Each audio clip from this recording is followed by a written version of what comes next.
The Thousand-Year Reich, Hitler's dark vision.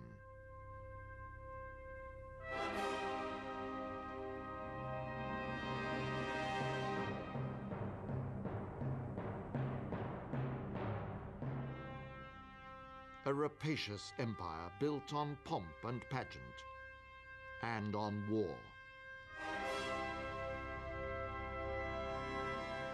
Now the vision is evaporating. Germany is on its knees. And retribution is at hand. As 1945 dawns, the sky is literally falling in on the people of Germany. Massive fleets of British and American heavy bombers pound cities, factories, and oil refineries to rubble. Sudden death has become a way of life in Germany. The Nazi edifice is crumbling.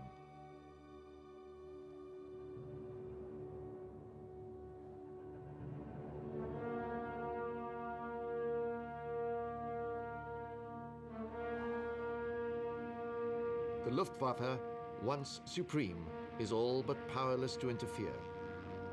Outnumbered 6-1, it is short of modern aircraft, pilots, ammunition.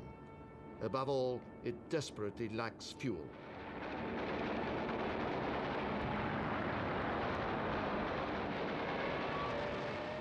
Yet final defeat will not come from the skies, but over land. Germany is surrounded. From every frontier, enemies are marching on the heart of the fatherland. In the west, Allied armies cut deep into Germany during the first months of 1945.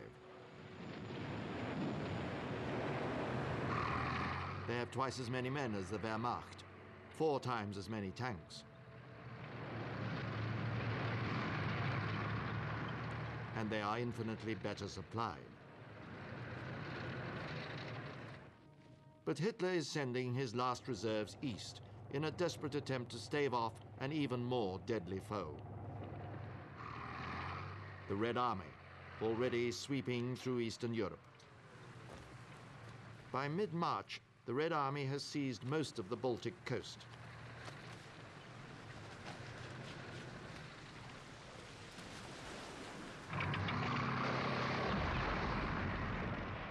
And it has smashed its way through Nazi-occupied Poland.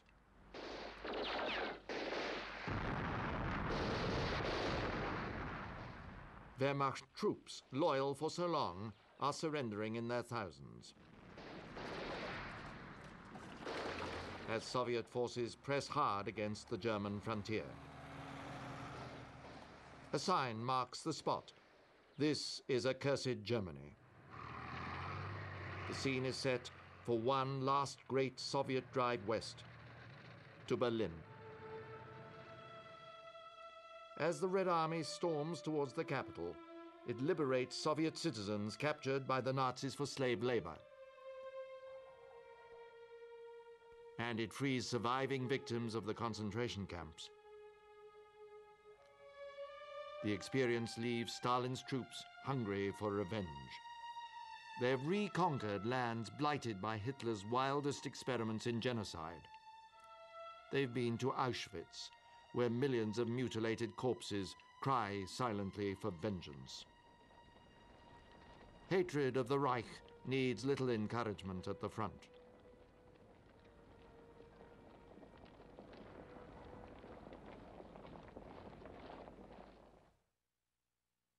Hitler knows he is surrounded. As giant pincers close around him, he orders the defense of Berlin to the last German.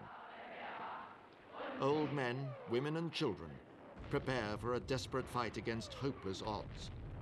Yet at the same time, Hitler orders a scorched earth policy, the destruction of mines, power stations, water supplies, anything that might sustain life for survivors. It is his final betrayal of the German people. A people who remain astonishingly loyal in the face of certain defeat. In his madness, Hitler believes that they have failed his vision. This is his revenge for what he calls their treachery.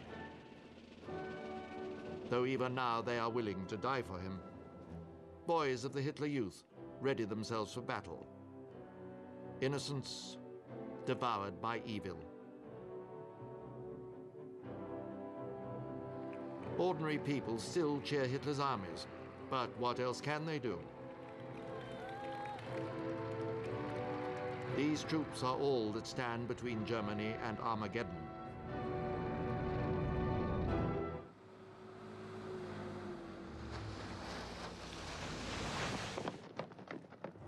By late March, the Western Allies are across the Rhine, and beyond that great natural barrier, Germany lies almost undefended.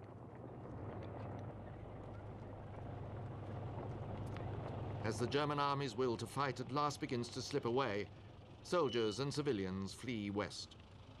Better by far to seek mercy from the British and Americans than at the hands of Stalin's avengers. Goebbels' propaganda has shown them what to expect from Stalin. They know that the Red Army is seeking vengeance for Hitler's atrocities in the East.